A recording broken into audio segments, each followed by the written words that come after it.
Malam Kak. Bagaimana kabarnya hari ini, Kak? Alhamdulillah sehat Kak. Tadi Kakak kesini dengan siapa? Sendirian Kak. Bagaimana perjalanannya tadi, Kak? Oh, Alhamdulillah lancar Kak. Nama Kakak siapa? Nama saya Kori Kak. Halo Kak Kori, nama saya Dina. Oh ya Kak Dina. Kakak kuliah hari ini?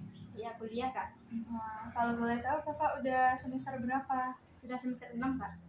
Bagaimana kelasnya? Tadi Kakak masuk kelas. Iya masuk kelas tadi Kak. Bagaimana perkuliahannya hari ini, Kak? Oh, Alhamdulillah perkuliahannya lancar Kak. Tapi adalah yang mengganggu pikiran saya saat di kelas sekarang ini Kak. Oh iya Kak. Sebelumnya Kakak udah pernah melakukan konseling? Belum pernah Kak. Baik Kak Kori, saya akan menjelaskan tentang konseling. Konseling itu adalah proses pemberian tua yang dilakukan seorang konselor kepada klien yang sedang mengganggu pikirannya, seperti yang kita lakukan sekarang. Dalam proses konseling ini, Kak Kori diharapkan untuk berperan aktif dalam proses dalam menjalankan proses konseling, dan diharapkan Kak Kori secara terbuka dalam menyampaikan masalahnya agar nanti proses konseling kita ini dapat berjalan dengan lancar dan bisa menemukan solusi dari yang mengganggu pikiran Kak Kori. Kak Kori tenang saja, dalam proses konseling ini nanti data atau informasi yang saya dapatkan dari Kak Kori nanti akan saya jaga kerahasiaannya dan tidak akan saya beritahukan kepada siapapun tanpa seizin Kak Kori. Dan proses konseling ini sudah sesuai dengan norma-norma yang sudah berlaku. Baiklah, dari penyampaian saya, apakah ada hal yang ingin ditanyakan Kak Kori? Tidak Kak. Tadi Kak Kori mengatakan ada yang mengganggu pikiran Kakak di kelas. Apa yang membuat pikiran Kakak terganggu? Saya merasa dijauhi oleh teman dekat saya Kak. Dulu teman itu teman yang paling dekat saat di kelas, dan sama dia juga saya ke kampus Kak. Tapi tiba-tiba sekarang ini dia berubah Kak. Kalau di chat pun nggak ada dibalas Kak, di chat pribadi udah nggak dibalas, di chat di grup juga nggak ada merespon Kak. Sebelumnya ini terjadi sudah berapa lama Kak? Baru di awal semester 6 ini Kak. Jadi itu baru-baru terjadi Kak? Iya baru-baru terjadi pas di awal semester kemarin Kak. Sebelumnya Kakak merasakan ini? Tidak Kak, baru semester ini, awal semester ini merasakan seperti itu Kak. Oh, jadi ini terjadinya saat awal semester Kak? Iya Kak, pas pertama masuk kuliah di semester 6 ini Kak. Hari pertama masuk kuliah semester 6. Sebelumnya Kakak ada masalah sama dia? Nggak ada masalah sih Kak. Tapi dianya dulu pas di semester 5 dia kayak itu Kak, nggak kuliah, malas kuliah katanya Kak. Dia mau cuti kata dia kemarin tuh. Terus pas di semester 6 dia masuk lagi Kak, masuk kuliah lagi semester 6. Ternyata pas awal-awal pertama kuliah dia nggak ada bicara sama kami Kak. Sendirian aja, kemana-mana dia sendirian Kak. Kak Kori sudah pernah menanyakan kenapa temannya begitu? Sebelum masuk hari pertama itu sudah Kak, ada di chatnya Kak. Tapi setelah itu nggak ada lagi, hilang kabar aja dia Kak. Pas awal kuliah nggak ada dia lagi ngomong-ngomong, di chat pun nggak dibalas Kak. Jadi kayak kami segan juga lah kan, mana tahu dia singgung sama kami. Padahal kami nggak ada menyinggung perasaan dia rasanya. Dia pun nggak ada juga menyinggung perasaan kami. Oh, jadi sebelumnya Kakak sudah pernah chat tapi nggak dibalas? Iya, sebelum awal semester 6 itu udah di chat Kak, nggak dibalasnya. Sampai sekarang Kak? Sampai sekarang nggak ada dibalasnya Kak. Berbicara pun kami nggak ada Kak.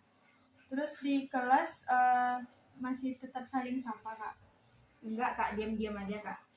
Sebelumnya Kakak sudah pernah berusaha berbicara dengan dia di kelas? Sudah Kak, tapi dia acuh-acuh saja Kak.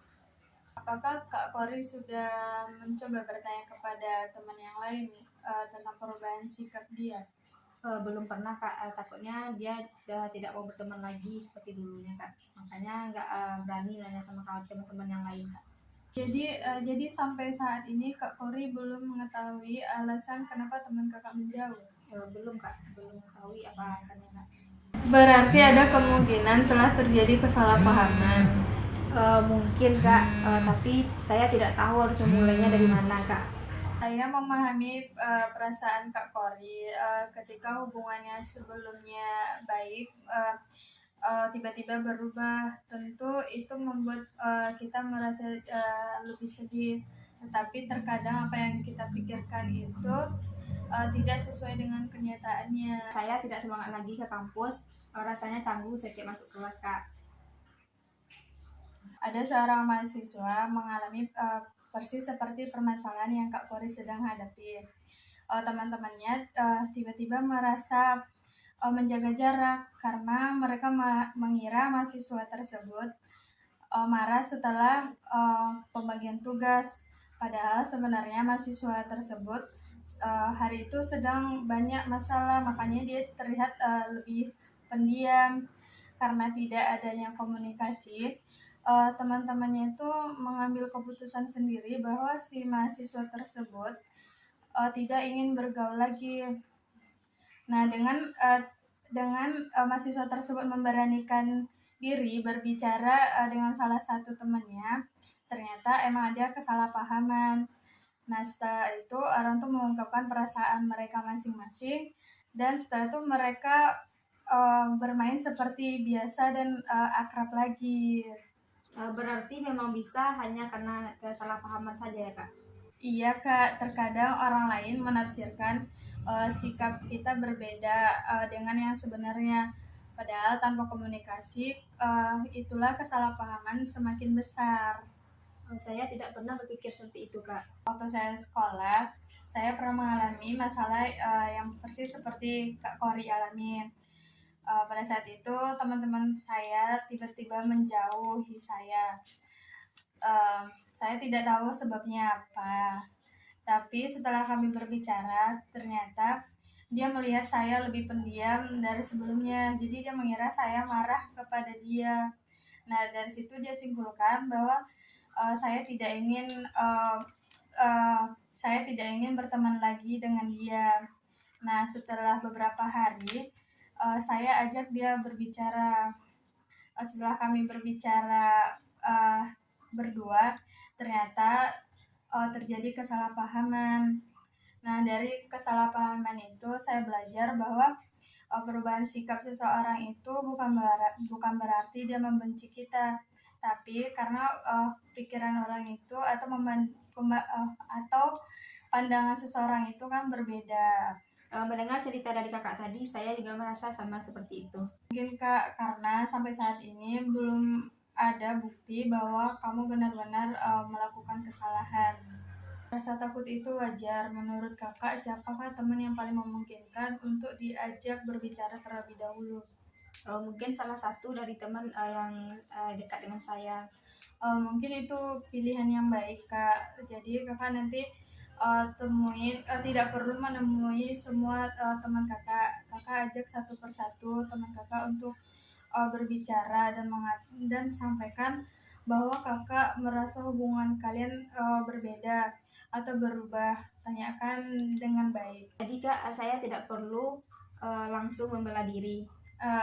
Betul Kak, awali dengan mendengarkan terlebih dahulu. Berikan kesempatan kepada teman kakak menjelaskan apa yang dirasakannya, dan setelah itu kakak menjelaskan apa yang kakak rasakan selama ini. Saya rasa saya bisa mencoba yang seperti itu kak. Saya senang mendengarnya Kak. Jadi dapat saya simpulkan bahwa kakak merasa dijauhi teman kakak tanpa kakak mengetahui sebabnya apa. Apakah benar Kak? Iya benar kak. Setelah melakukan proses konseling ini, pemahaman baru apa yang Kak Kori dapatkan?